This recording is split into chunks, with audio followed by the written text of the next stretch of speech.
Hello everyone. My name is ToolSin, and welcome to the CNFT.tools Discord server. I'm here for an AMA with the Deft Punk Art Club. I've been kind of looking forward to this one. I've done some really interesting things, so looking forward to finding out all about it. If you'd like to introduce yourself, and we can go from there. Well, hello, nice to meet everyone. Really proud to be here. Happy to speak to you all today. If anyone's got any questions, I'll be happy to field any question that you've got, really. But looking forward to just explaining a little bit more about the project and some of the vision and some of the idea behind what it is that we offer and some of the ambitions and some of the goals that we've got. So yeah, it's exciting. I'll repeat what I just said for any new joiners here. I'm fairly new to the public speaking game, so I do apologise in advance if anything I say doesn't come across or doesn't carry itself clearly because of my unfortunate accent, then please just tell me to stop or put a hand up and I can slow down and we can go again. I can field any questions you'd like me to. Yeah, I am monitoring NFT chat, so if you've got any questions, fire them in there, and I'll make sure the conversation gets around to them. Cool. Well, I'm looking forward to it. So, tell me what got you into NFTs and what got you into Cardano, and then how the Deft Punk Art Club came about. Do you know what I expected you to ask? It's probably this.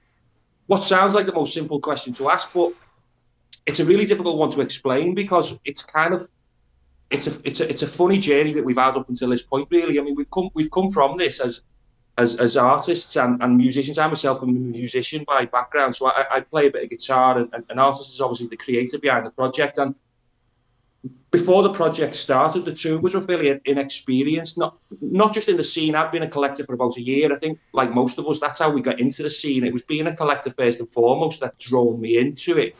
And it was a chance. It was just a complete chance conversation that I'd had with a work colleague who showed me an NFT that he'd recently purchased. At that point in time, I didn't know what an NFT was. I was completely new to the scene, and so I mean, it's probably the same story repeated for everyone who's in the space. But once you sort of have a look at the space and you sort of delve into it, there's so much there to get addicted to and stuff that draws you in. So for me, I mean, from a young child, I always sketched. I drew sort of cartoon characters. I mean, from the age of a toddler, really.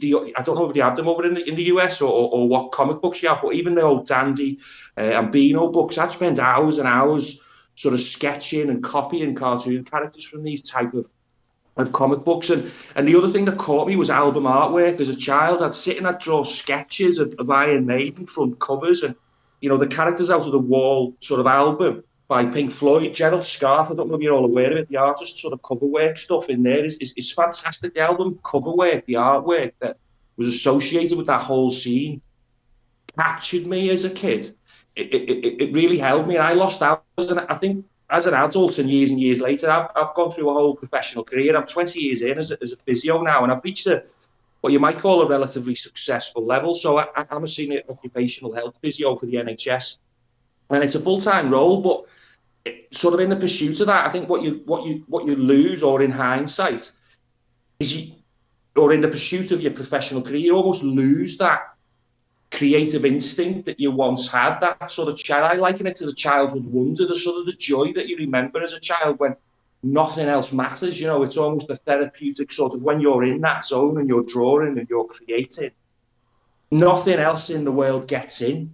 And I'd sort of forgotten that. That's what right now and in the last 12 months, what I've realized is that is my mindfulness. That's my escape. Now, I was never good enough or talented enough as an artist to sort of put out or be commissioned or put out any work that you might see in a gallery. But resident artist, or the creator, as we call him in the Anarchist series, he is our resident artist. And the thing probably that makes us unique is that we've known each other 20 years, and this is really how the project was born. Artist was a school friend of my older brother, going back. So even when I was 7 or 8 years of age, I'd come home from school. Often be a sketch on the front cover of my older brother's notebook. I've said this to some of the guys in the team. It'd be a crazy skull or some kind of weird inverted worm-shaped sort of reptilian creature, or something that was just something that was beyond my scope of imagination to ever create. These are the kind of things that have come up. I'd spend hours, even before I knew the creator on a personal level, I'd spend hours copying these things on the front covers of sketchbooks, trying to emulate what I thought was just fantastic art. So between the two of us, we've known each other 20 years, but what drawn me to the scene was sort of the attractiveness of, well, the camaraderie and the spirit and that sort of like, well, the fact that everybody in the scene is a dreamer, you know, that's ultimately what I think I am as a personality type. I get hooked on things. I get obsessed with things. It's what I spent my teenage years doing. I spent from the age of about 12 to 18, 19 or 20 getting absolutely lost in a sort of a guitar learning rabbit hole. And it was that whole sort of creative spirit that I feel like in the last 12 months has really fired me up again. So when I spoke to the creator, believe it or not, this was maybe 6 months ago now, 8 months ago, I'd become obsessed with the scene as a creator. I'd had fallen 50 foot down a rabbit hole long since I'd spoken to the creator about a potential NFT project. But we just met randomly one night recently because he posted on social media one of his recent sketches. I mean, since we were kids, he posts on social media every now and again. I'll see a new sketch. And the way the creator works, he'll get an inspiration, he'll get inspired, and he'll disappear. 5 days later, 6 days later, he'll reappear and he'll show sort of 5 or 6 sketches will have just appeared. I mean, ridiculous sketches, stuff that blows you away.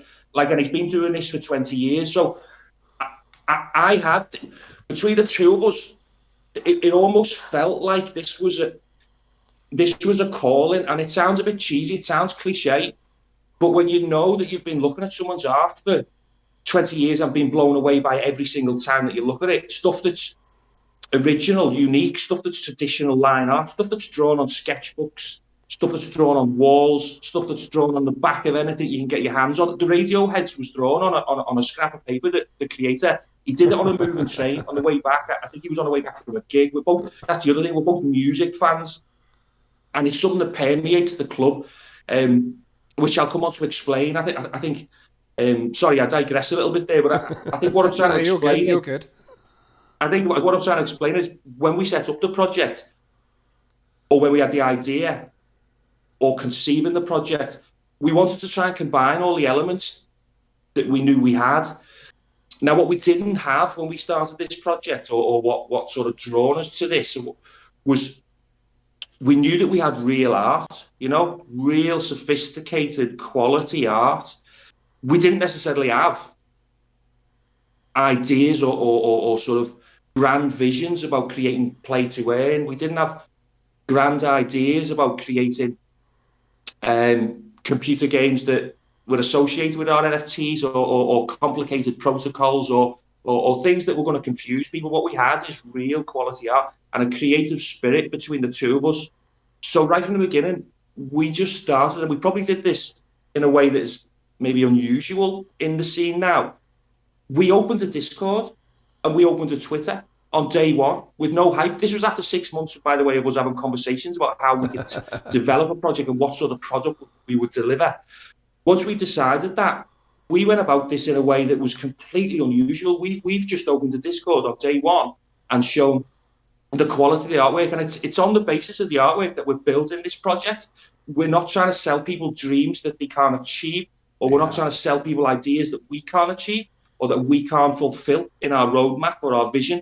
So, yeah, I mean, I think I'm probably at the risk of waffling on a little bit now, because it is something that tends to happen when I'm talking about the project. It's something that I'm passionate about and something that I love. But in a nutshell, the idea was born from both the artist's creativity, his ability with a pen, his ability to create images and artwork that's stunning, quite frankly, stuff that stands out on any wall, any gallery, any hoodie, any t-shirt, any NFT, stuff that I've never seen the likes of before.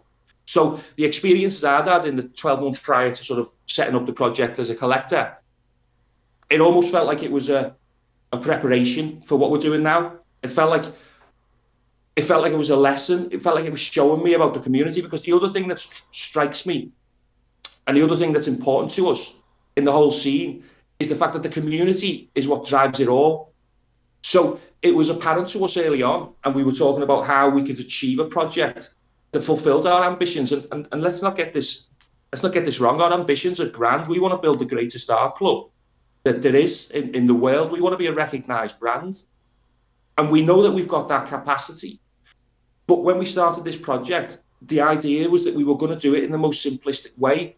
Because if we were going to build a project that was packed with the ability to have longevity, it had to be something that related to us on a personal level. The project had to be full of what we know we can do. And it had to be almost a little piece of us. So we didn't want to go with any fancy add-ons, any bells, any whistles, any promises, or any ideas that we thought were going to overcomplicate what was essentially what we thought was a most perfect foundation. We build a community because the community ultimately underpins and is your foundation, and it's the foundation of any NFT project. It does. We again, the year in CNFTs prior to starting off the project was what was clear to me was it really doesn't matter about how spectacular the artwork is, and there is some spectacular artwork. There's also some not as spectacular artwork, but in any case, every NFT project, certainly the successful ones, they're underpinned by a quality community foundation. It's the community base that lifts the artist or the artist's ability to have his work placed on a platform and assessed in the way that it should be. Yeah. Now, for us, we know that real art was where we were coming from. So we wanted the community to be real. It was the natural spin-off. It was the logical next step. Now, once the project was born, and I think we'll let another question come in, or once the idea for the project was born, it became really important for us then to make sure that it wasn't about the hype that we could create.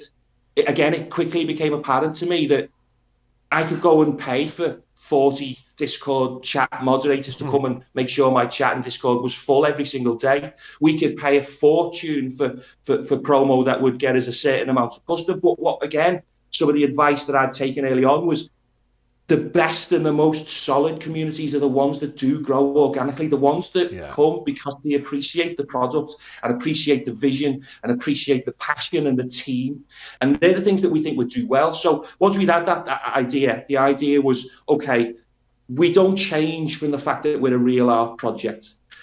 We are a real art project with real vision and ambition, but we don't want quick fire hype that's going to desert us and leave us the second the floor price starts to dip. What we want is we want to cultivate a community that appreciates what it is that we're achieving in the long term. And we are a long-term project. We've had 3 small drops now. And again, I think we've done this probably the wrong way round if you're talking from a purely a business perspective. But we started with no hype. We opened Discord day one. We showed a few sneak peeks. We showed a few pieces of artwork that we were capable of. We said hello. No hype, no whitelist race, no first 200 in the Discord gets a. Yeah. We just said hello. And I think as a result of that, what it meant was the struggle was slightly more uphill, shall we say, to get the traffic. Yeah. But it hasn't slowed us down. We did a drop one, two, the original OG dropped the first piece of edit. I think we did 241. Fast forward a couple of months later, and all this happened, you've got to remember, all this happened in the last 6 to 8 months. You fast forward a couple of months later, and we had the rest of the OGs that had dropped. That was a mint cap of 500. We sold them, and this third drop. We're on Cyclombies at a cap of 4,444. We're almost 25% sold out. I think it's 850 that we're approaching now. In any sort of objective way that you assess that for a project like us, that's come in with no hype, that's based on purely an artistic foundation, based on purely an idea of producing a brand that's synonymous with quality and passion and individual talent. And that's really the sort of the prong that we're coming from. And I think when you look at those numbers and the percentages of sales in the last 6 to 8 months that we've been in the scene, I think objectively it's undeniable that we're a growing project. And I think the really good thing is because we're growing on a foundation of real organic sort of respect and appreciation and a shared love for what we're doing, we genuinely believe that it's a project that when it grows to its peak, when it's optimized, when we're at the top, I've said it before, we'll stay there. We're the opposite, we're the anti-hype bubble. We're not a bubble that's going to burst all of a sudden and leave its community members with nothing to hold on to. This project is really a labour of love. It's a creator and my labour of love that's been sort of bolstered and lifted by the addition of the team that we've placed in over the last 8 months, which I'm sure we'll get some questions on and we'll talk about soon. I'm sorry, I'm hearing a lot of my voice. Shall I take a breath and let someone come in and ask a Well, I question? mean, there's a couple of comments that I'd like to make. And the first comment that I'd like to make is that it's very good to hear you so upbeat about the minute and everything, because contrary to popular belief, a project doesn't have to sell out in nanoseconds to be successful. And a lot of the projects that sell out in nanoseconds, a lot of those NFTs aren't going to the people that love the project. They're going to flippers who are, going to try and 2x their money, 3x their money, or whatever they're going to do. Whereas with the slower and more organic mints like this one is, you know that every single NFT that goes out is going into the hands of a holder and somebody that loves it. And there's a lot to be said for that. So yeah, like it's good that you're not feeling the pressure, and you're not slashing the mint in half, or by 2/3 or whatever like that. It's you're sticking to your plan and you're going with it, and that's actually, I think, the best possible thing to do here. Like, the artwork's amazing.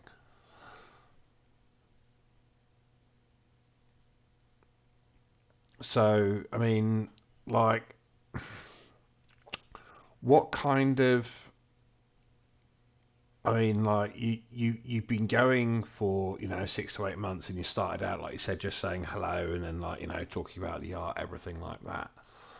What other activities did you do to, or do you do to increase community togetherness? Whether it's art viewings together, or you go play smash cards together, or play poker, or what things outside of the art are you doing to increase the community aspect?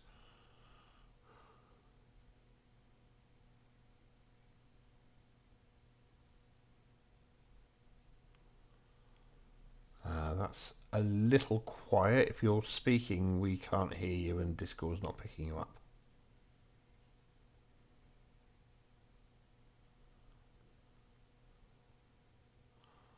Either that or my internet's cut off, though it doesn't appear to have done. Can someone confirm to me in NFT chat that I can be heard? Sorry, did I cut Ah, you off? yes, there you are. I can hear you now. I was Go starting on, to go worry on, that I'd lost my internet for a minute. go on, go on. Hello? Um, but yeah, I was asking about the other stuff around the community that you've been doing, because obviously you've been going for a long time, so you've all been building that bond and, like, experiencing the art and the space together. Yeah. Like, what kind of other things do you get up to on a regular basis? So at the moment, we've got a number of competitions that we offer in Discord. At the moment, we're just building this community. We've added some roles, and we really encourage community members to come in and hang out with us. The vibe that we try and create in our Discord server is really a chilled one that's one of respect and mutual appreciation for each other. I think it's important that when people come, they can feel relaxed. And again, I think one of the things I alluded to earlier is that we're real music fans, both creator and I. And so we've got a few interesting things going on in the Discord server. One of which is it's a channel. It's one of my favorite channels, actually. It's called the Vibe Hive. It's a channel where Discord servers can come and sit and relax. They can chill out. They can share some music. The idea behind the channel was that we could share gig stories with with each other. It's one of the ways that I genuinely believe is one of the best ways to get to know each other, is to share music and talk about events that have happened around music, share original music that you create. And it's a really sort of a vibe that's chilled and relaxed. And again, it's a supportive environment that we try and create in the Discord server that we've got, and I think we've been successful in that to a point. And I mean that when I say this is true, and I do mean this quite literally. In the 8 months that we've had, we've not had to ban or warn or remove anyone from the server. And I think it's testimony to the culture that we've created. And it is one of respect and appreciation. And we're very tolerant and want to make sure that everybody has a good time with us. Now, again, over time, the community grows and becomes more active. So it becomes easier to sort of interact and to create we recently hosted a sort of a games night. I don't know if you saw our Bonanza giveaway night. It was sort of a contest night full of duck races, and we had a couple of draws. We had a few physical giveaways. Because that's the other thing that we offer at Deft Punk Art Club. We're an art club based on real art, but we also integrate that physical, traditional line art with the digital NFTs. So one of the things that we do is we regularly hold giveaways of those pieces. Every piece that we put out, every NFT ultimately is started from, and is created and is taken from an original blueprint physical sketch. So the artist works in that way. In a way, we kind of do this back to front. We're not digital graphic artists, we're traditional line artists, and we transfer this into the digital NFT data that we need then to create digital art. So we're almost doing that in the reverse of the way that you currently commonly see in NFTs. But what it does is it gives us the opportunity to allow people to take away those physical pieces as well as their matching NFT counterparts. So we're regularly having giveaways that involve the types of art that you really would hang on your wall or would see hung on a gallery wall and be really proud of. And it's one of the things I think that makes us unique. It's one of the things that I think is a backbone or a staple of the art club. The fact that the physical art from every single NFT piece that we do is given away. So far, it's been given away. We've auctioned one piece. We had the Gods of Peace, which is a samurai piece. I don't know if you've seen that. That fetched 700 ADA recently in auction. It's the only one of one originals piece that we've actually sold. I think every single one of them that's been given away to community members so far, and I do mean given away. Yeah. They've all been diamond handed by the looks of things. I don't think anybody's letting them go an inch. The one that's been let go in auction for 700 ADA, it really is a beautiful piece. And just this week actually, it was only because it was the Jubilee weekend on Thursday and Friday. I wasn't able to follow up with my promise to get them sent out this week. But all those physical pieces, we've got about 6 or 7, and another batch that are going out to different continents. We've got some in the Philippines, we've got some in the USA, we've got, wow. I think I sent one to Australia. So the physical pieces are sort of at the moment, but it's a real big appealing sort of component of what we offer as a club, and it's a stayer when we have an ongoing sort of one line of production. It's in association to the Deft Punk Universe line of production, which is essentially our generative artwork line of production, the one that, say, Plombies sits within. And I think maybe we'll talk a little bit more about the structure of the club if the question comes up. But to ask the question, coming back to the Discord and what makes it worthwhile, we're real people, guys. We love music, we love art, we love real things. We love each other. We're humanists, and we love encouraging each other, and we want people to get on and enjoy and celebrate together each other's art. There's another channel we have in there at the moment. It's an art contest channel. We encourage, and in fact, I implore anybody to share their artwork. Anything original. It doesn't have to be sketch. It doesn't have to be a digital piece. It can be a piece of music. It could be a written piece. It could be a story, a verbal piece. We encourage the sharing of art, and we encourage the respect and the love that goes with that. As a creative community, that's what we're trying to achieve. Again, I say it again, it's the simplest of goals, it's the simplest of projects, but it's got the most complicated and high quality traditional line art that underpins everything that we're trying to grow into. So I suppose what I'm saying is come and check us out, spend a bit of time there. We've got plenty of things going on in the Discord to keep you entertained, and certainly even if there's nothing going on, no contests going on, just our presence and our company is, I'm sure, if you come and give us a chance, you'll find hopefully appealing enough to want to stay with us and join in. So going more back, slightly back to the music side of things, is there music involved in any of your NFTs currently, or is that something that's a super question? That's an absolute super question. We have an original one of one series. I'm just going to start off by quickly summarising the structure of the project. So the project that we've got now is split into 3 main lines of production. So we're an art club, right? Essentially, we're a club that promotes, celebrates, creates, and joins in all things artistic and creative. In its broadest sense, that's what we are. Now, within our art project, the goal and the long-term vision was always to get to the point where we could provide a platform for other artists to collaborate and produce. We want to create fire. We want to create real fire, artistic fire. That's ultimately the end goal. And we wanted to make sure that we were doing it or creating a project that was going to allow us to do that.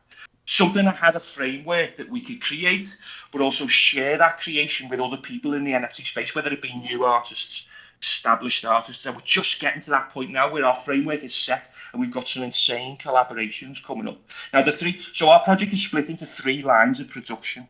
Okay, if you imagine the first line, you may have seen the OG Radioheads. That was where Eric and the sort of the robotic creatures. Yeah. They were the creatures that were created by our artist on a train on a journey back from a gig, maybe 10 to 12 months ago, just in a moment of random inspiration. Now, he often does this. This is a collection of 5 matching pieces or 5 linked pieces in sequence. You get an idea and it spans another 2 or 3 versions of a very similar idea. He done a thing recently with Iceborne. I don't think actually our members may know this. There's another Iceborne out there. Massive sneak peek drop bomb just dropped there, by the way, for anyone that didn't pick that up. There's an Iceborne too, but he tends to do this. He does it in batches, and the Radioheads come. So the first collection was the one that inspired us really and got us going with the project. We kind of had to do something with it. When you see these pen and paper sketches, real line sketches, physical ones in your hands for the first time, they blow you away. I couldn't help but look at them and think we have to do something. Now you've got to remember 8 months ago when I started working with the creator on this particular project, got to remember I've known him for 20 odd years. We've been friends going way back. I remember catching up with him because he shared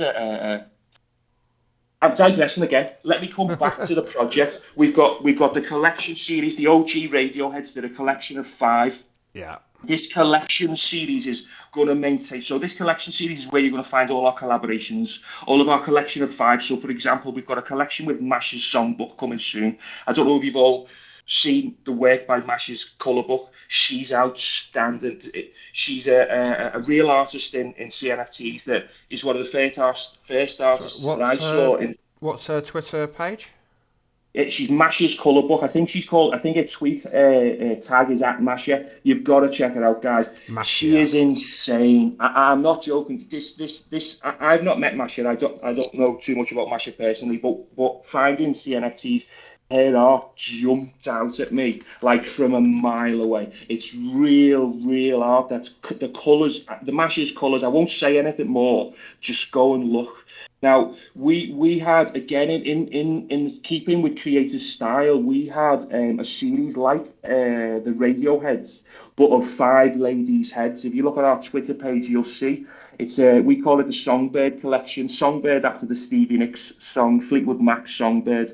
Again, there's musical references that are dripping through all of our releases, which is just another useful or interesting tidbit for anyone who wants to come and join in. Have a look at the piece names as a clue.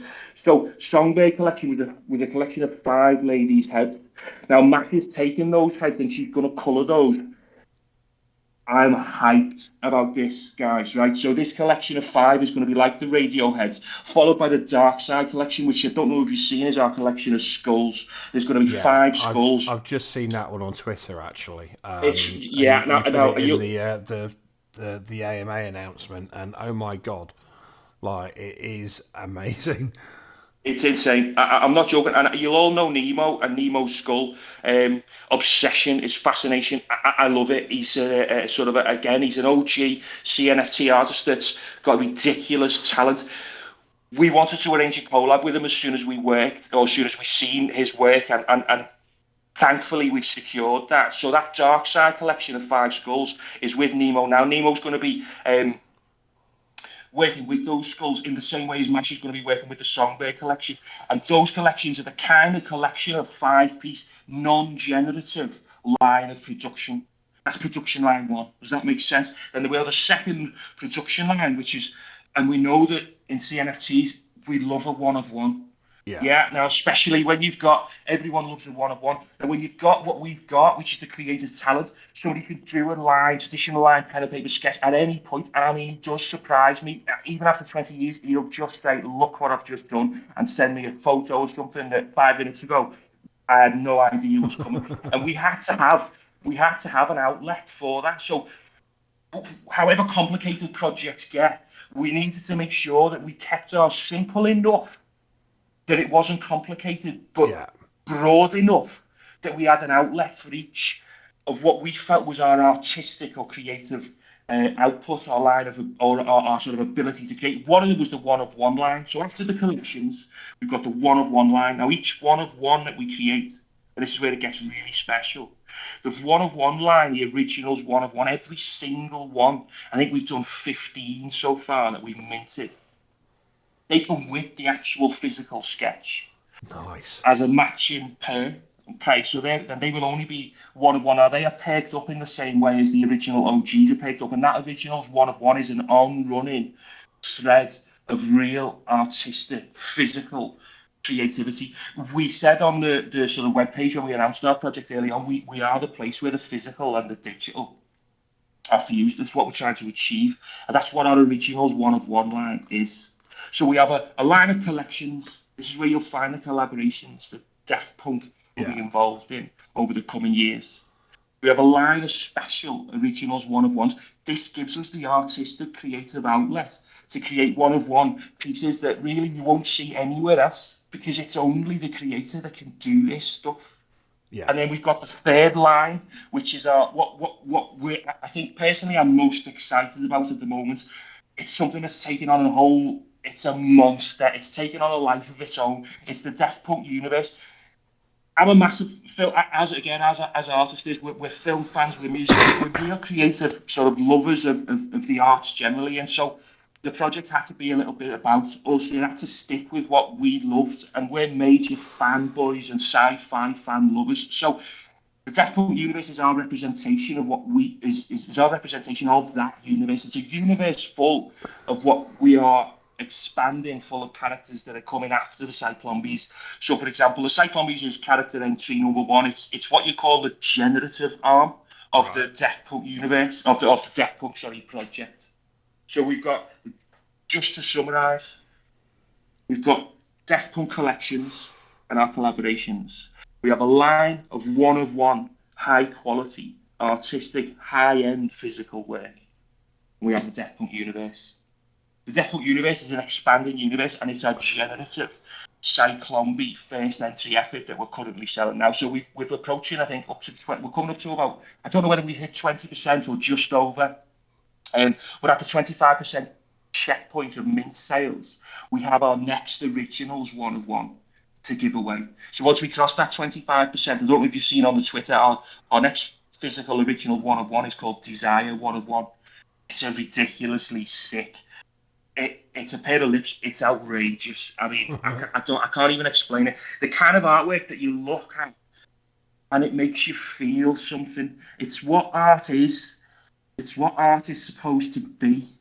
Yeah. Something that you look at and emotionally makes you stimulated in some way. I think if it ticks that box, if it meets that definition, for me, it's art. Now, you look at the original one of one line and tell me that they don't do that.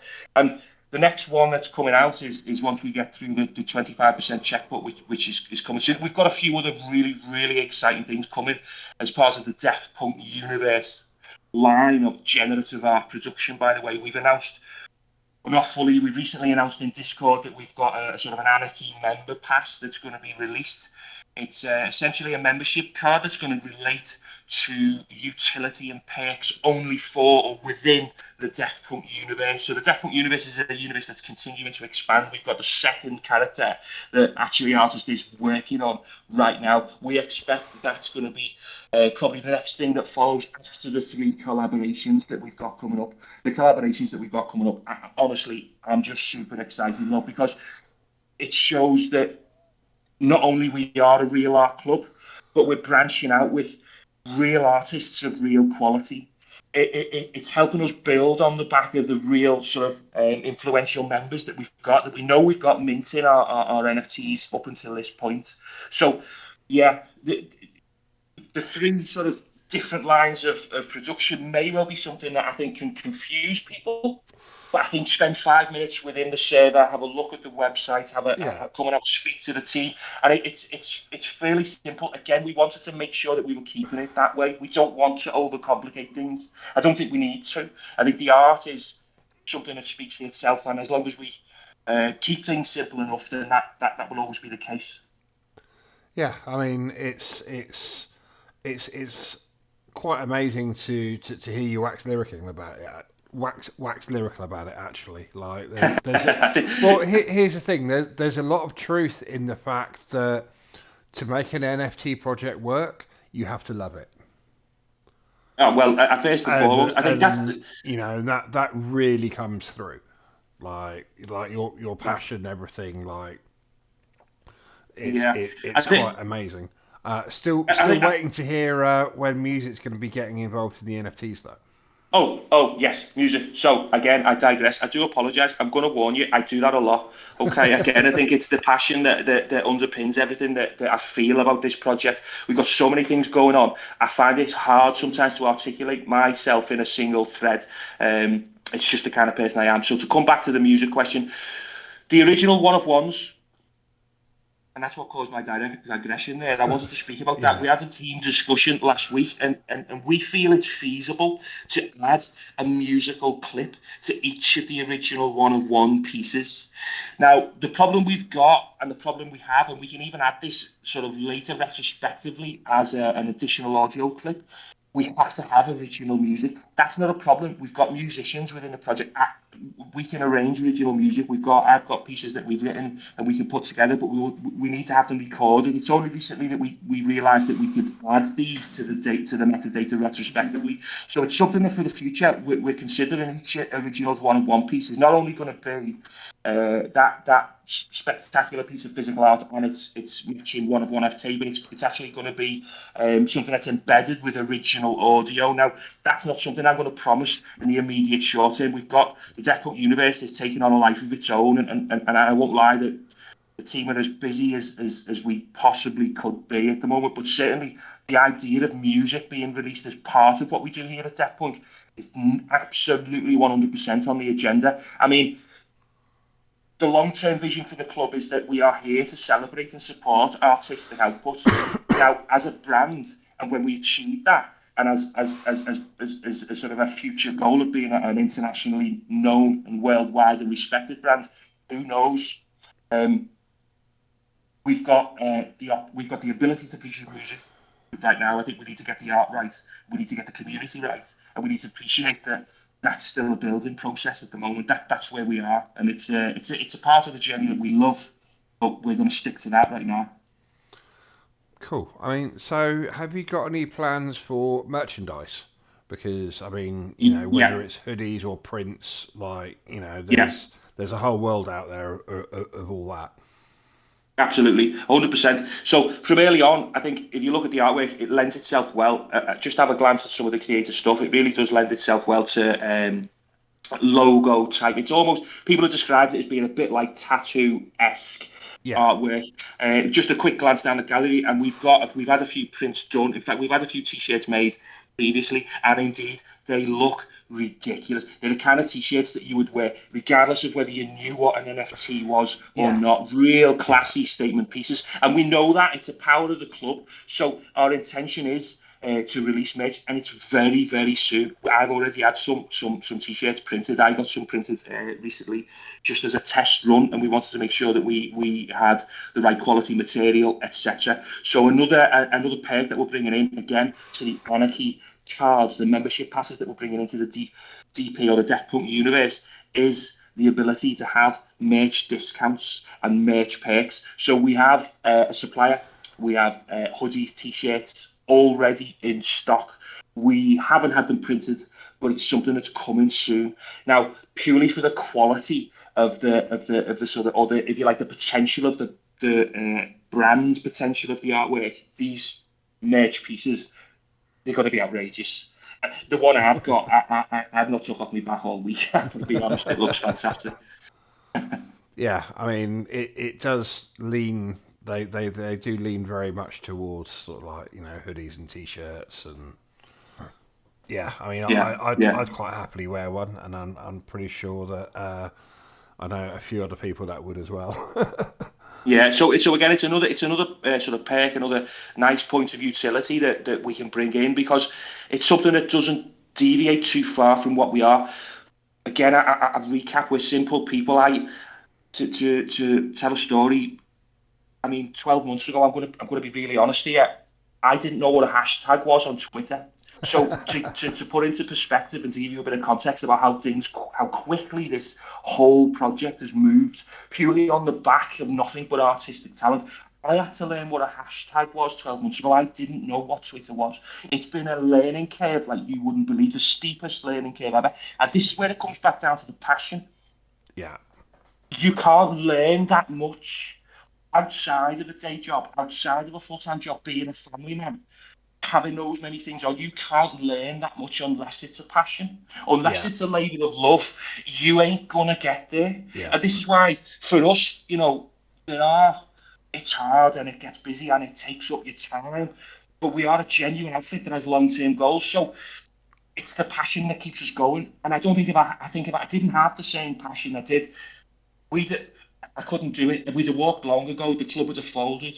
But that's not the case because the artist and I are fueled with nothing but passion for what we're doing, and not even for an end goal particularly, but the journey that we're on is something that just inspires us every day. Like I've never learned. It's a genuine truth. Again, it's a cliche, but I've never learned anything about myself more than the last 8 to 12 months when I've been a part of this project. And it sounds silly because I've learned a lot. I've been to university. I'm a double graduate. I've got a professional career. There are things that I'm not knowledgeable in certain areas. One of the areas I'm not knowledgeable in is technology and yeah. Twitter and digital artwork and protocol and code. People even now to this day talk to me. We have our own running joke in our team. People mention the word code. I suddenly just feel like a spring has just snapped and pinged in my head, and I can't process anything else that follows the word code. It's something that I'm just not able to do. So the important thing is, and the most exciting thing is, and the thing that I've learned about myself is, I could build a team that can do these things, or we could build something that doesn't rely on any one individual to push the project. We're a You complete see, symbiotic outfit. that's a subject that I think I'd like to touch on in a little more detail, because how did you find the experience of learning how to mint an NFT on Cardano? Like, I didn't have a clue. well, this is the thing. Like, Before, how did you go about, finding the people that can do this for you? so this is why I Because, love, yeah, this is why I love CNFTs.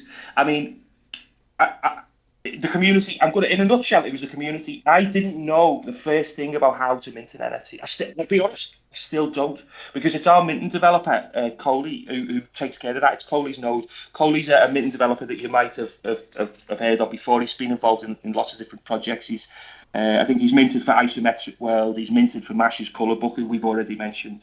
He's minted for Cyberbots, Wenbot, Blind Girl, Cardano Robin, Royal Humpkinson.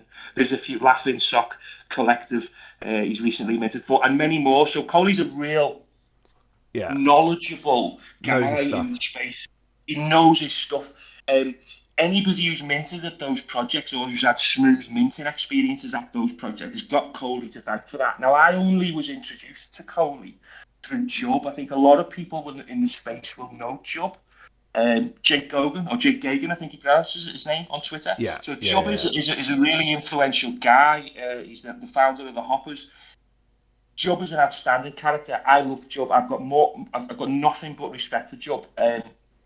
And it was through a conversation with Job that I'd had maybe 8 months, maybe 10 to 12 months ago, actually. Now, I haven't got the timescales, all kind of get a bit vague because it's been one whirlwind since we started. But as a collector, there was a moment, and we'll all face this moment as a collector. You get frustrated. You'll get frustrated at things. There'll be projects that you buy into that don't develop in the way that you want to, or act in a way that you don't buy into or that you don't think they should. Floor sweeping is an example of that for me Yeah, right now. yeah. It's something that is, as far as projects go, it turns you off. It's something that detracts from the honesty of what we're trying to achieve. And an example of job, you'll get frustrated. Now, I think it was, I can't remember what survey it was in, and I think I might have expressed a little bit of frustration about Moon Boy hype that was foundless, that was baseless, and it was a sort of frustration to a naive new collector such as myself that was in it for really the love of art and wanting to collect pieces that meant something to me and projects that I wanted to believe in. And it was through the DM conversation we had. Job I think reached out to me and sensed the frustration. And again, Job being the person that he is, I think appreciated probably what I appreciate in hindsight now, that we all go through that. Yeah. And it was through a conversation with Job that talked about, look, the scene's full of this. There's many types of people. I suppose it's a microcosm of what society is. There are the good, there are the bad, there are the hype, there are the dishonest. It takes all sorts. Yeah. And it was through a conversation with Job that I found a little bit more about the process. And to cut a long story short, I didn't know I was going to speak about my daughter, but my daughter's 12. She's a really fantastic artist. And when I first come into the scene and that conversation that I'm talking about now, the conversation I had with Job, it was really about how I could encourage my daughter. Was going through a really difficult episode at school. She was being bullied and she was being picked on at the time. It was an upsetting period that we were going through.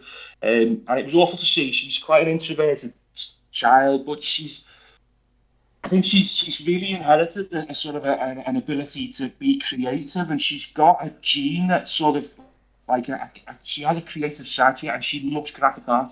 It's her passion. It's the thing she loves. And I'm biased, totally biased. She's my daughter, but I think she produces the most fantastic stuff. Long story short, I had a hope, this was 12 months ago, that I could encourage her to pursue maybe a development of an NFT range. And the reason I hoped that was because she was being bullied. She didn't have the social circle that I felt she needed to develop. And she needed confidence. She really did. And it's the art that gives her confidence. And it's always been a passion of mine, but something that for years, I think, as I've alluded to, I dropped my passion for it. I pursued a career. And seeing my daughter in the situation she was in, it just developed. And the conversation sort of developed with Job, and Job said, look, I showed Job some of the pieces that my daughter had created. This was before we'd even discussed with the resident artist. How would I go about getting these minted was the question.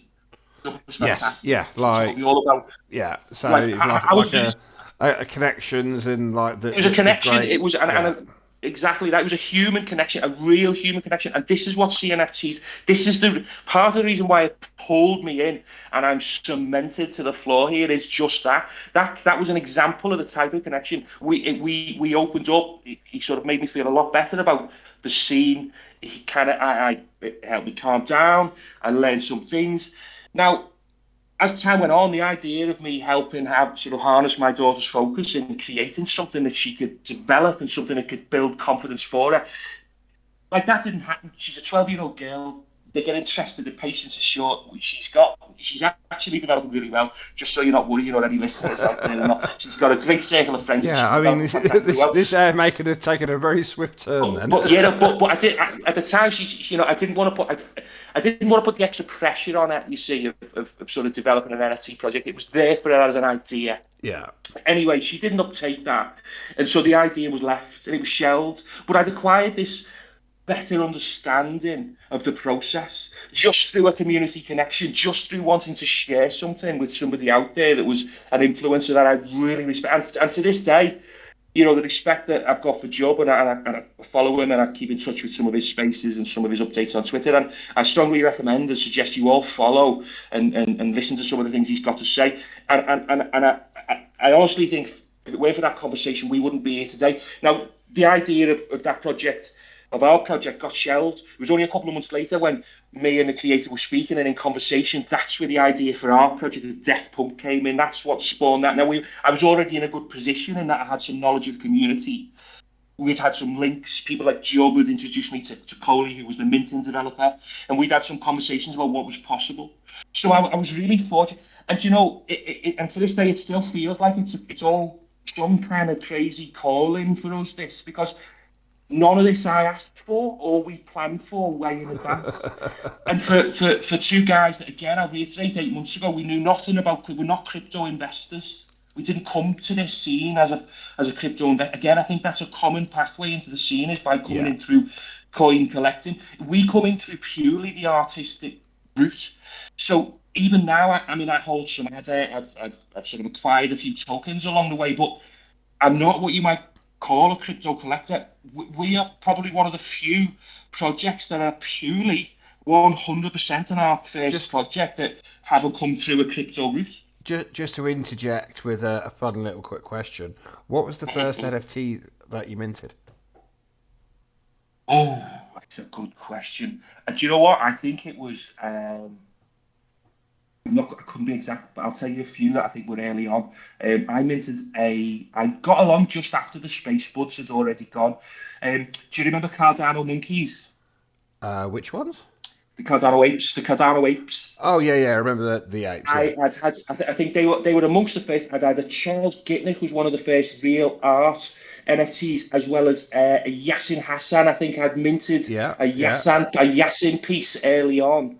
Um, They were quite uh, hyped for quite a long time actually. they were hyped. Oh, and I had a Cardano Warrior, right? I think in the first, one of the first pieces was Cardano Warrior, and then I found Charles Gittin and Yassin with the real sort of art pieces. That was what sort of turned my focus into what I recognised could be found within CNFTs, which initially I didn't see immediately. And I think this is the problem. Real art sometimes does have an upward hill to climb in CNFTs.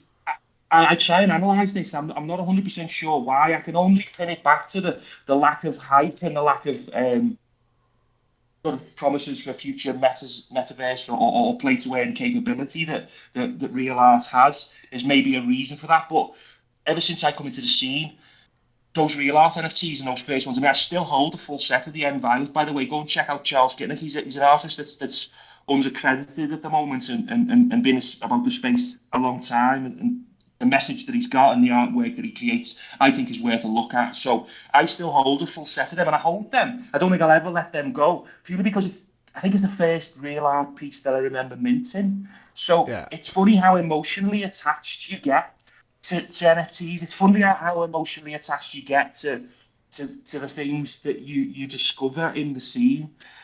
It's part of what makes the whole scene really rich and vibrant, and part of what makes it like glue to somebody like me. I think anybody with an enthusiastic or an energetic personality type that comes into NFTs, it's like it's a chemical reaction. I think it's like I don't know how to explain it. It's a real pull. It's a real pull. So hopefully the project that we've now got has become something that isn't just a pull, something that isn't just magnetic between a couple of people who've got honest streams and real talent.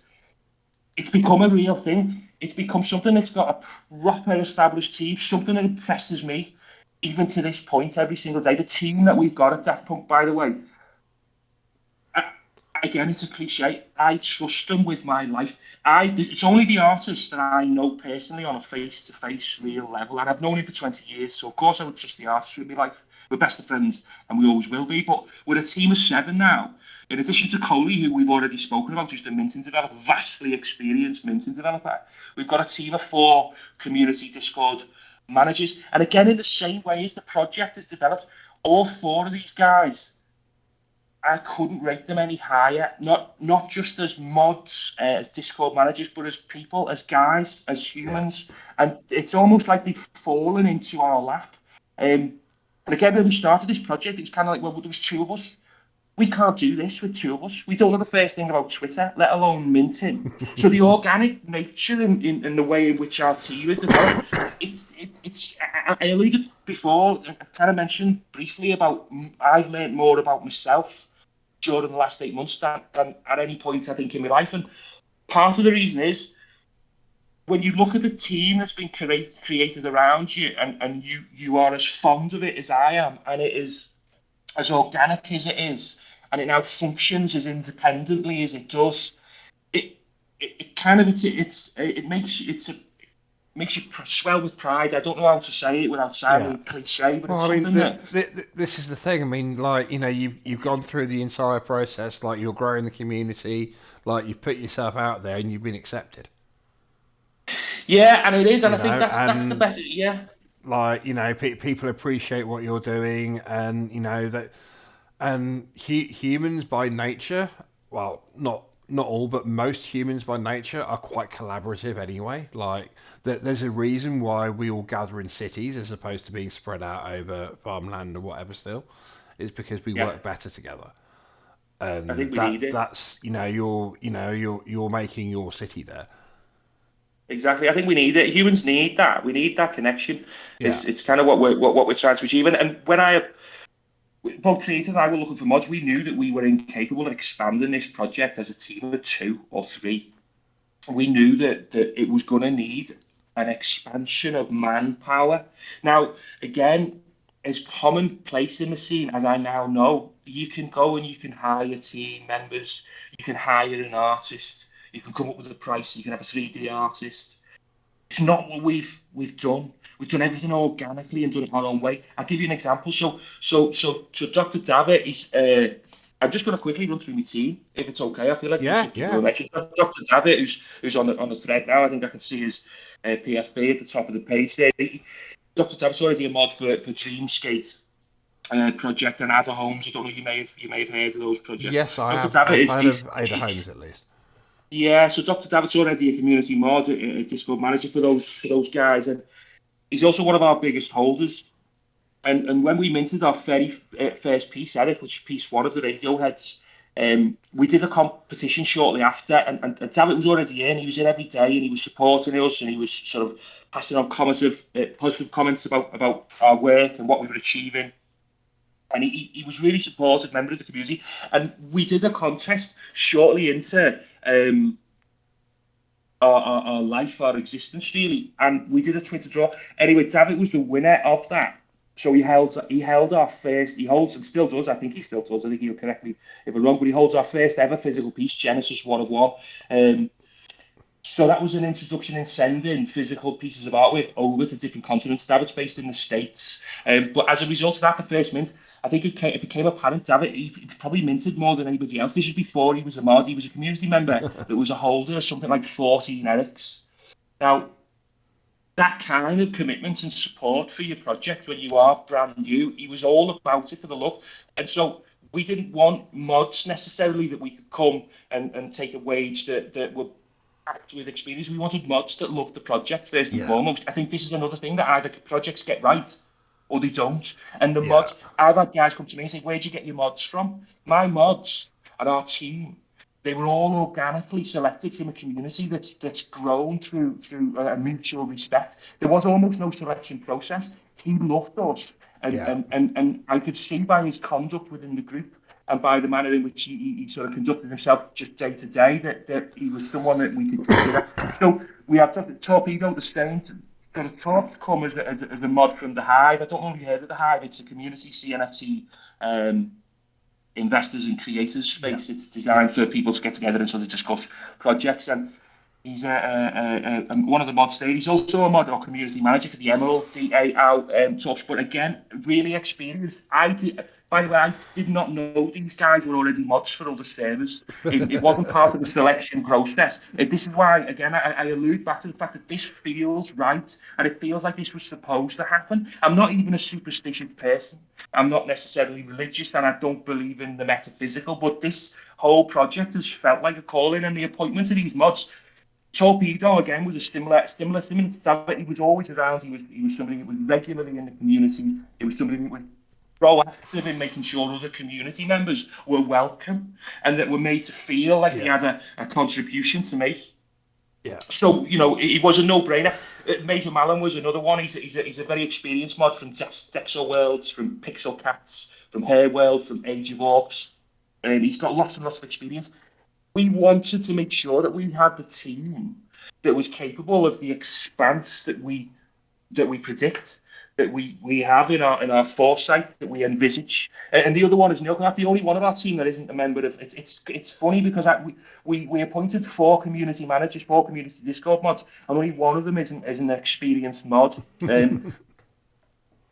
But say it's last not least, I wouldn't swap Sovereign Punk for the world because he's somebody that epitomises the spirit of the group.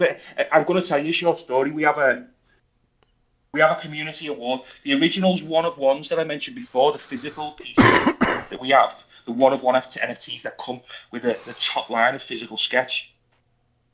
We only release so many of them.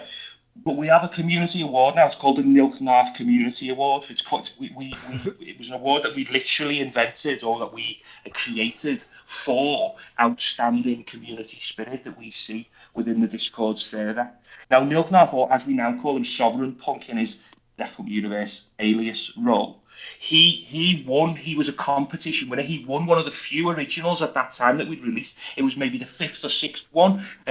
So it was a physical artwork that was just about to be sent out. I think the original winner, actually, you correct me, actually, somebody else had won it but didn't claim it. It was 2 weeks down the road. We had to put a claiming deadline on this prize for the original winner of the prize to come forward. In the end, 2 weeks later, nobody had claimed it. We were all sweating in Discord thinking, why is nobody coming to claim this fantastic piece of art? So we did a redraw.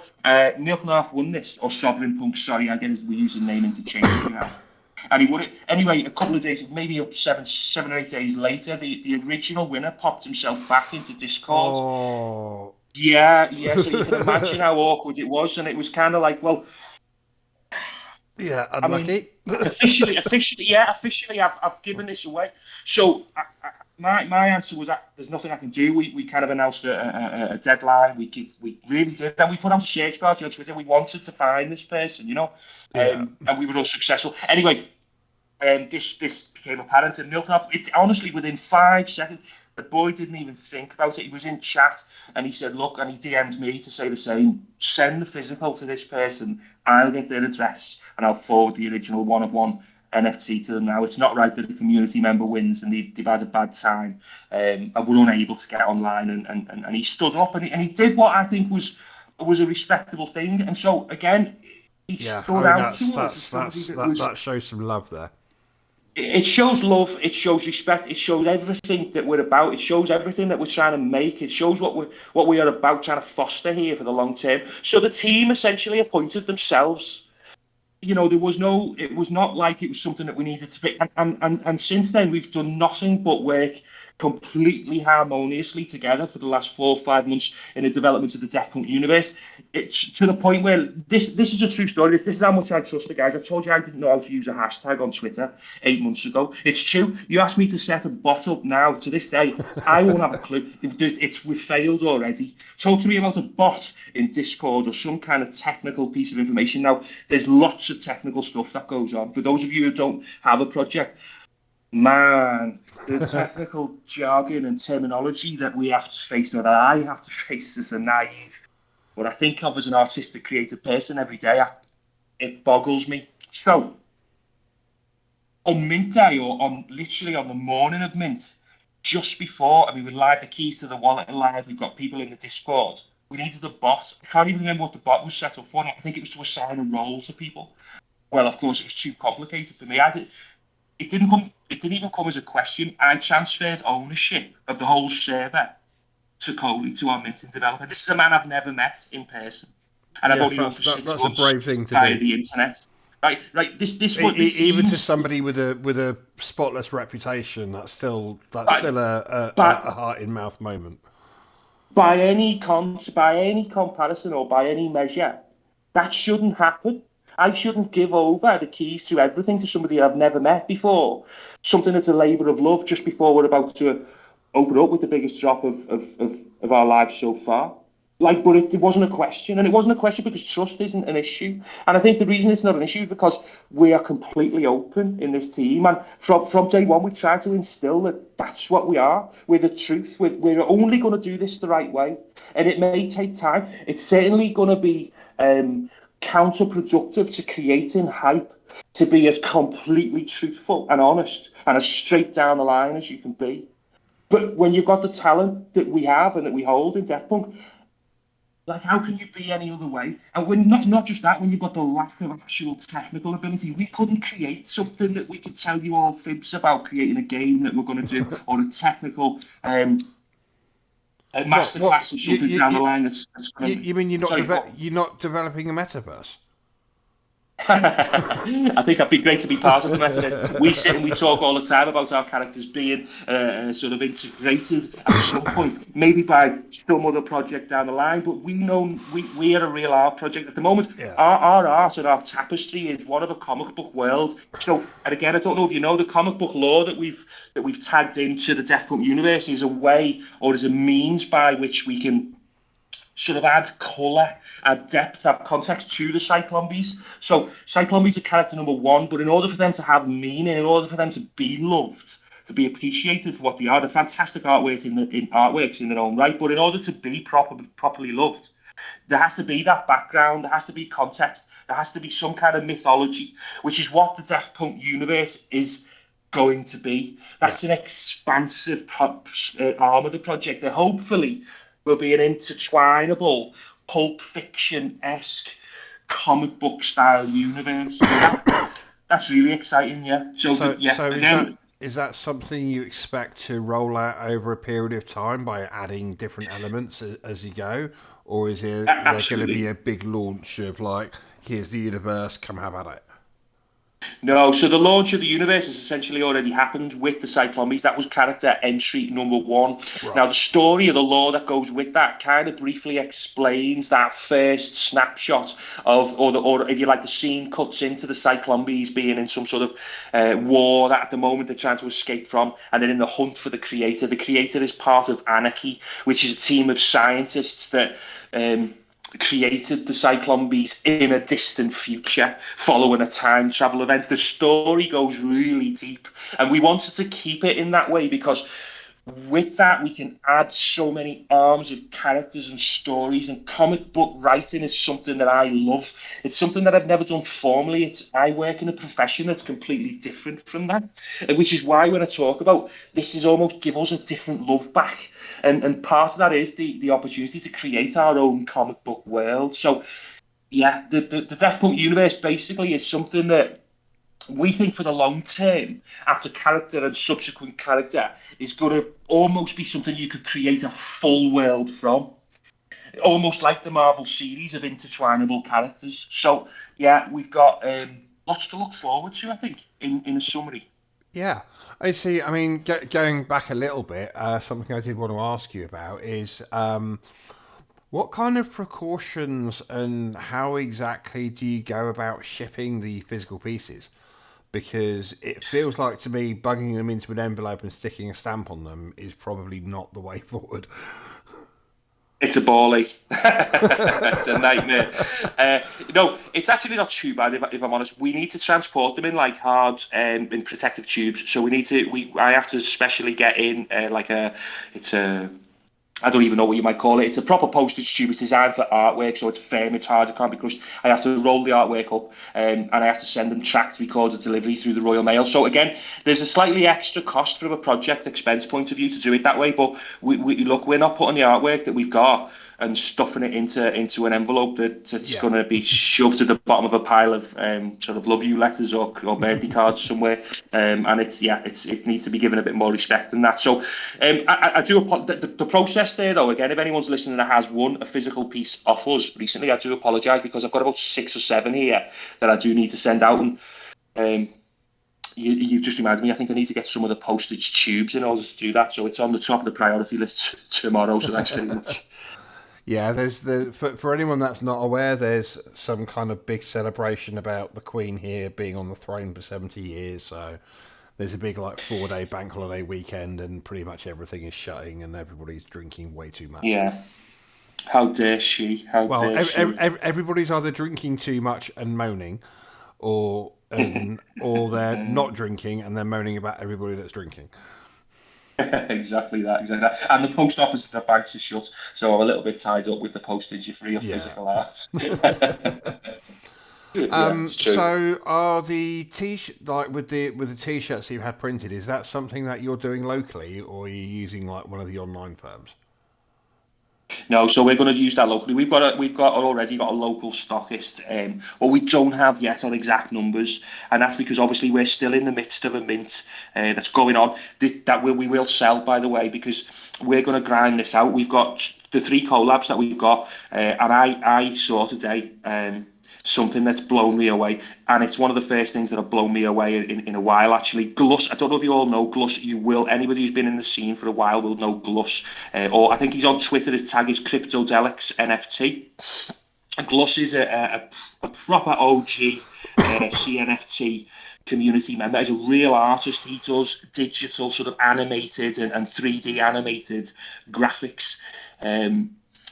Glus has worked with anybody who's anyone in CNFTs. He was one of the top on our hit list that we wanted to work with, particularly with Cyclombies, because of what Cyclombies are.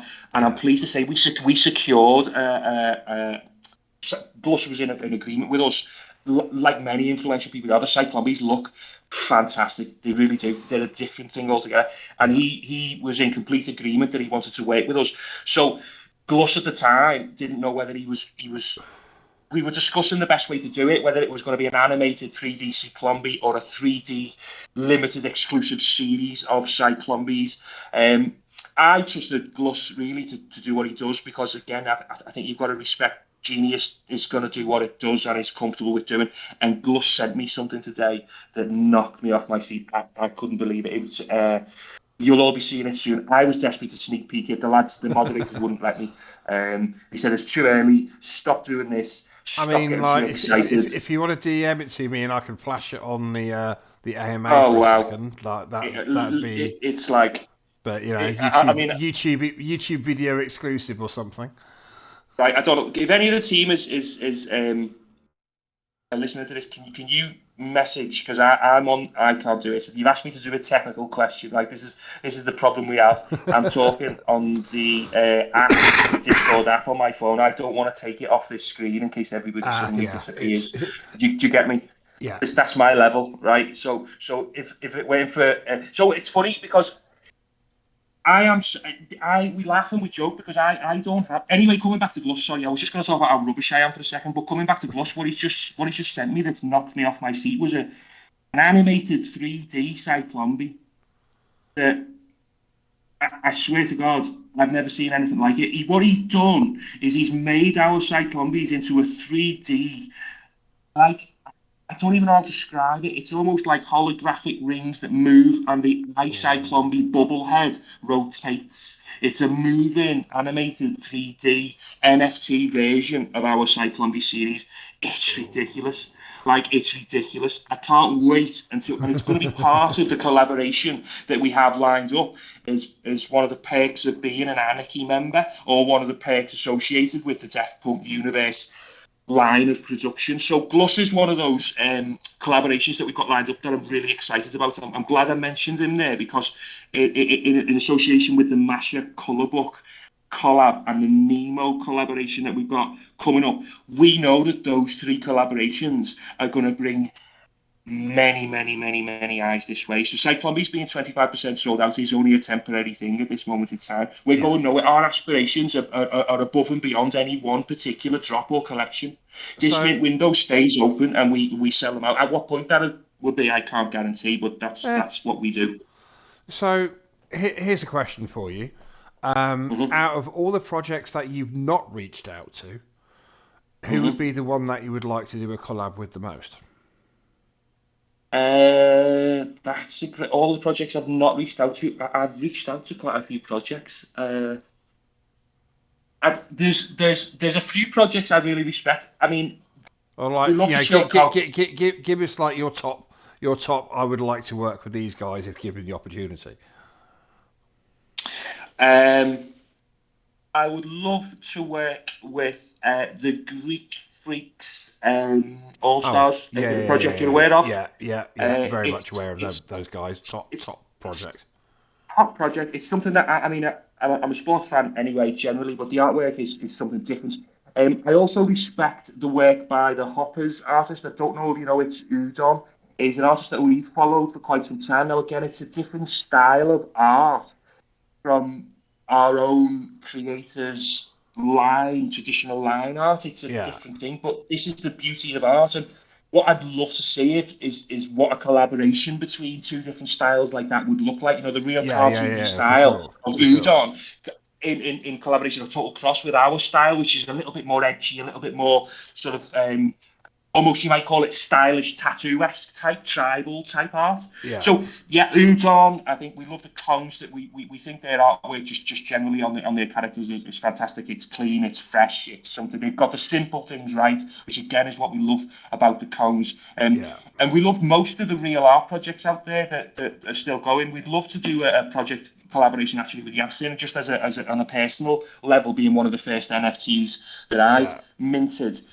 So yeah, there's plenty of opportunity for us to even reach out in the future and develop. We're completely open. We're all ears here. We want the space to be something that we contribute to positively. And part of that would be being open to working with people first and foremost. That's something that we're here and we're all about. Yeah, I mean, like it sounds like you've got some really good stuff going on, and yeah, it's also so great to hear your passion. Yeah, well, thanks very much. I'm hoping that my passion hasn't drowned out, which it so often does, my ability to marshal what I think of as our vision. It's clear to Yeah, me, our vision, and I think what I don't do so well is convey that when I've got the passion and the energy that I have. It's suffice to say that I hope what people are hearing, and I hope that if anything, what I've managed to convey, if nothing else, is the fact that we're a project that believes in itself, yeah, and the fact that we're a project that believes in its community members, and that we're a project that believes in its own ability to create high quality without or in the absence of hype or needless overinflated hype. What we want and what we seek and what we are building here is a long-term art club, one with brand potential that, as you can hear and as you said, that we're not just me. You can speak to any of the team, and we share the same passion, which is why the team have gelled so quick and so solid. And the team of seven of us, I would entrust them that they would be the first seven guys I would look for to form a team, yeah. whatever the task. I really mean that. I mean, that's. I mean, you can't ask for any more than that. No, well, yeah, I think you probably Like, you can. know, You can ask. You it's can ask. it's it's funny how people come together, and like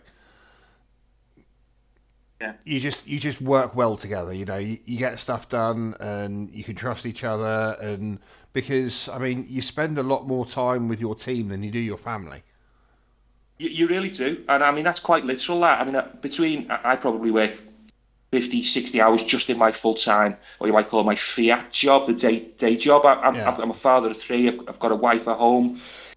Um, it's hard, and you put hours in, and the more that you spend as many time and as many hours with your team as you do your family. And this is what we were saying at the top of the call. The only way that's even possible is if it is a passion, if it's a labour of love. yeah, It's not something that we're doing because it's a flash in a pan or an opportunistic grab at something. We yeah, know that happens in the scene as well.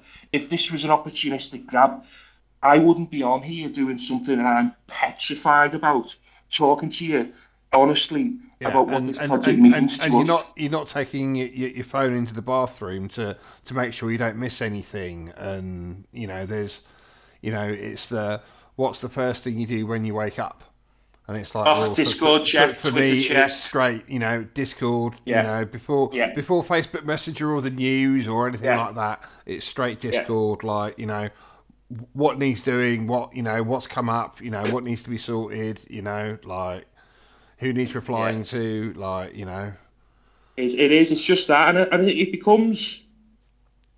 does become an addiction. And I think yeah, the problem with that is, I think we've got to be mindful. I think we say it lightheartedly here, but this is a real problem for many people.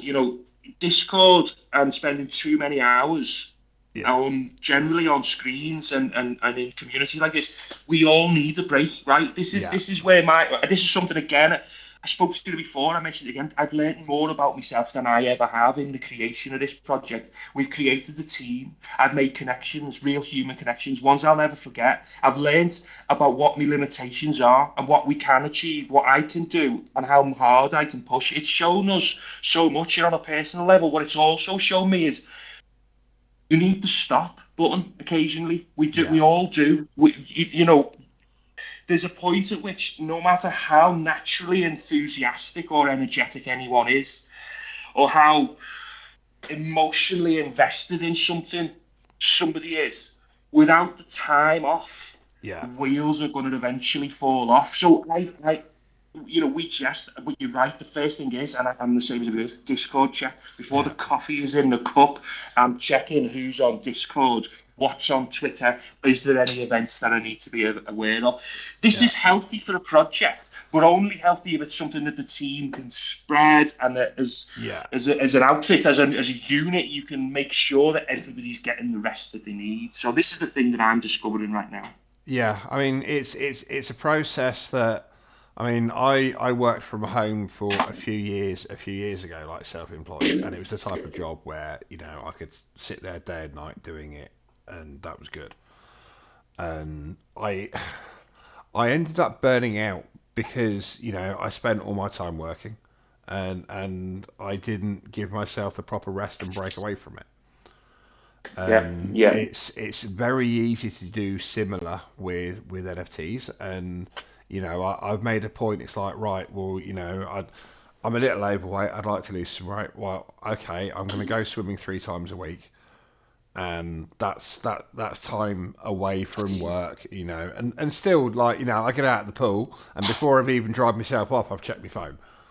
yeah, yeah. But It's you know, funny, isn't it? it's like you have to block yourself off from, you know, from the world to a certain extent for, you know, a little break now and again. And You do. like the support of family, in the fact that, you Yeah, know, you're working so hard and you're doing all these things, like, you know, yeah, especially where something isn't necessarily about the money. yeah, It yeah, You know, having the support of your family is so important, because, you know, if they see it as a threat, you know, a threat to their time with you, yeah, yeah. then, It's the you most know, it's a trade-off you don't necessarily want to make. exactly that. I think it's the most important thing. If you were going to list things, then it really is the family are the most important thing. And to me, I'm lucky because I'm blessed. My wife understands, and she always has. You know, I've always worked 2 and 3 jobs. I've always been a bit of what you call workaholic, you might call it. I think I've heard it described as a type A personality. I'm not quite sure what that means fully, but I do. My missus would know instantly. I would have to look it up. I know the grade you're talking about, but I don't know the Yeah, definitions. yeah, and I think having a partner that understands at least your makeup is crucial, particularly in this. So you have to have my partner appreciates that if I don't pour my energy into something, then it becomes a problem. Like Yeah, I've been happier mentally for the past 8 months than I've ever been, and in a way, it's because the excess energy I have has got somewhere to go now. yeah, yeah. No, And that makes sense.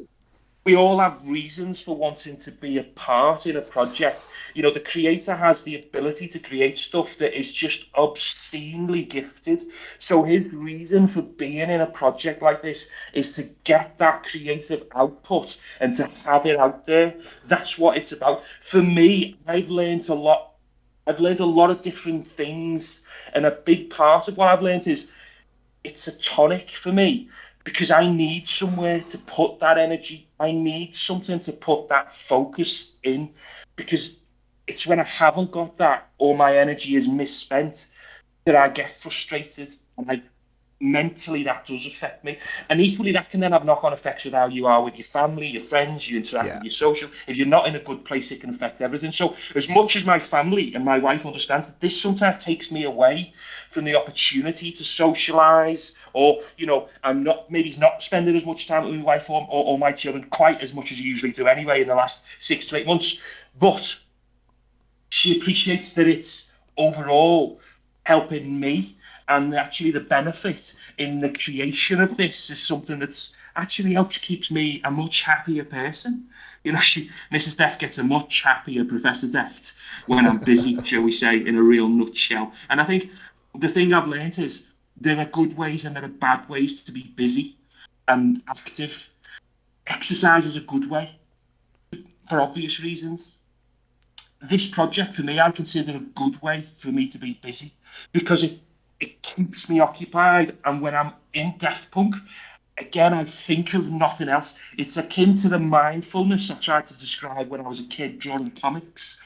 This is my adult current now version of that, if that makes sense. That's Yeah, what I I get mean, from it on a personal level. yeah, I mean, when I posted to come along and find out what makes the Def Punk Art Club tick, I didn't Mm-hmm. realise I was going to I was going to get that answer quite so well, to be honest. But yeah, thank you for that. That's yeah, No problem. No problem. No yeah, problem. I think that's we good. Good God, is this an hour and a? Have I been talking for an hour and a half? I do well, I did apologise to any ears. I think in fairness, in that time, I probably asked about 6 questions and had 15-minute replies to each one. Do you know, I've been told before that I can talk, yeah, for fun, like an endless waterfall, which is true, which I get to a point. My hope is that it's not all been aimless, and that I've been able to hopefully describe some of the main components of what we're doing here at Daft Punk. That's hopefully the goal, and I'm hoping that's come across today. Yeah. I don't know your thoughts on that, or I don't know if there's No, any more no. I mean, questions or anybody is I laying just had a across. thought pop into my mind that I would love to get you and the guy from Bumpin' Uglies in a room together. That'd be fun. Oh, what is he a talker? He's a Scouser as well. Oh, good God! I feel sorry for anyone listening. For us two, just chat. Actually, I've just realised who you mean. Yeah, I've spoken to him before, Yeah, only on Twitter. I great guy, discovered he was great from. guy. He's actually from a place called McGull. I spoke to him in which is North Liverpool, just by the way, one of the North Liverpool suburbs. I spoke to him about 3 or 4 months ago. Actually, we spoke about a possible collaboration in the future. It's kind of gone a little bit quiet, but I think both projects are really busy at the moment. So Yeah, hopefully that might be something we could pick up. So listen, if we ever did collab, that opportunity might actually come. You can have us both in a room. And I suggest any listeners might want to just turn the volume down slightly, I would say, during that conversation. yeah. I mean, it's a cliche, but you know, Scousers do love to talk. Yeah, well, we love people. I think we're all different, but certainly talking is one of my own flaws. Unless somebody stops me, I really can't go on. So I do Oh no, apologise. no, I hope I haven't been there's no long-winded. stopping you. Don't worry about that. I'm sorry, mate. I do No, no, apologise. it's been an absolute pleasure. It's been an absolute pleasure. Um, I think we've got most of the questions that people would like asked out the way. But if Okay. there is any final ones, feel free to stick your hand up or quickly chuck them into NFT chat, and we'll have a little minute here where we wait awkwardly in silence for nobody to start typing.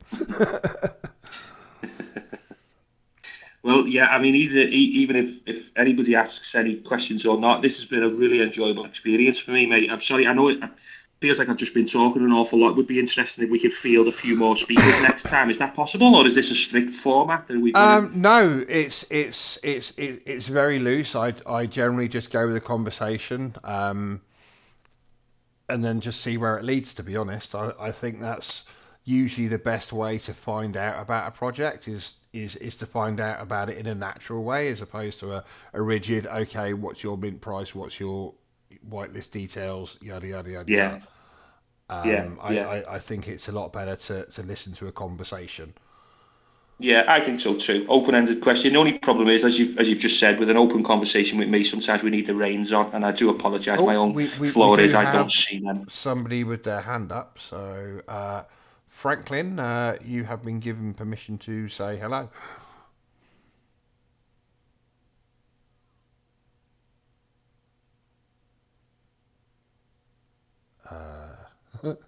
Yeah, you're still showing as muted, though. You are able to unmute yourself. Yeah, there we go.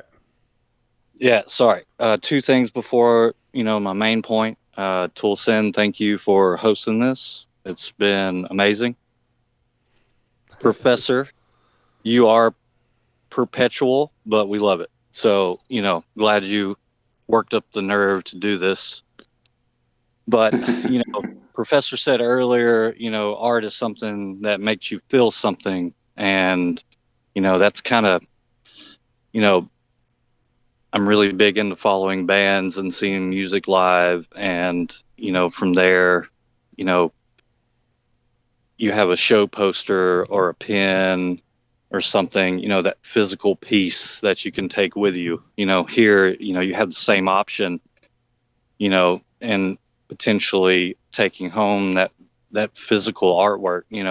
Just because we collect NFTs, I never stopped collecting physical pieces, so that's a huge win, for this project, I think, is to, for the creator to come off of that, hard work that he puts into each piece. It's just amazing. And I am lucky enough to hold two of those that Professor hit on earlier. But, and one more thing, when I spoke of pins and we were talking about merch earlier, I am in the works of getting some OG Eric pins made for 50 lucky participants in the future.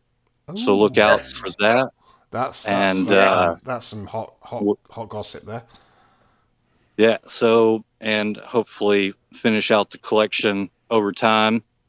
So that type of merch gets me stickers, pins, show posters, which I've put in a request for of the creators, having a Deft Punk show poster created. So maybe we'll see that in the future. That would be a dream of mine. But much love to Professor and you, ToolSin. Appreciate it again, and thanks for your time. Yeah, thanks for coming along and listening through 90 minutes of us talking about everything. It's been a pleasure having you all. If there's anyone else, feel free to stick your hand up now. Otherwise, we'll probably start looking toward rounding it up. This has been recorded for YouTube, so if you are fortunate enough to be watching it on YouTube, give it a like, give it a share. Make sure it gets to the people you want to see you want to introduce to the project. Yeah, give it, and feel free to subscribe as well. Sorry, I'm having a little moment there myself. I think But I've yeah. completely dazzled you with like an endless flow, and with the Niagara Falls of words. I think I've knocked you sideways. Yeah, I I'm not understand used what to you having a mean. chance of getting a word in. That's what it is. Sorry about that. But yeah, I don't think there's any way that I'll be. I don't think there's many people here that'll be keen to listen to 90 minutes of my voice again on YouTube. But by all means, please do share the recording on, guys. We want people to see or to hear the same as you have, hopefully, here today. That this project means the world to us, and we're here for it. We're here for the community, and really the ambitions that we've got are really, really, really early in our development. So there's a long way to go, and it's early days. Join us now. Come and have a look at the Discord, and we'll see you there soon. Yeah, and definitely be scrolling through that sneak peek channel as well, because yeah, love it. Great stuff. Well, thanks for having me. It's been a pleasure. I mean, yeah, hopefully I haven't been too drab for people to listen to and to follow, and hopefully I've been easy enough to understand. So thanks again. It'd be a pleasure. Anytime you wanted to have us on again, we'd be more than happy to send a representative, by the way, ToolSin. Yeah. I'll let you know when we got some stuff coming up. I've got some. I've actually put up an interesting discussion for not this Sunday but next Sunday, which I think would be great to see you all come along to. Is how to do your own research, because Ah. everybody says do your own research, but that's all they say. They don't tell you how to do your research. So we're going to have a bit of a discussion on, some of the things to look out for, some of the, how and when to trust your gut, and see how sustainable and viable projects are before you buy in, rather than finding out afterwards. That's a fantastic topic for discussion, by the way, because there's been some awful amount of stress caused by some of the rugs I've seen lately, and I think it's an excellent point. I think if you know what it is that you can research, know what you're looking for, and can spot Yeah. the signs. And it took me 12 months. I only feel like it's at this point in time now I'm starting to figure it out. It's just as is the testimony really to how difficult it is. Yeah. For sure. I'd be interested in joining you on that conversation, because one of the things we being a genuine project like we are, I think a lot of this stuff has become apparent. And I think if you've got there's very few real art projects that are even at risk of rug pull. One of the things I would suggest is if your project has got a real artist that's front and center within the project, it's much likelier to be something that's illegitimate, shall or shady. Yeah, there's a lot of different things to look out for, and that the most important thing to remember is that these things can't all be taken in isolation. Because most projects have something that will have a red flag about them. Of course, and I think.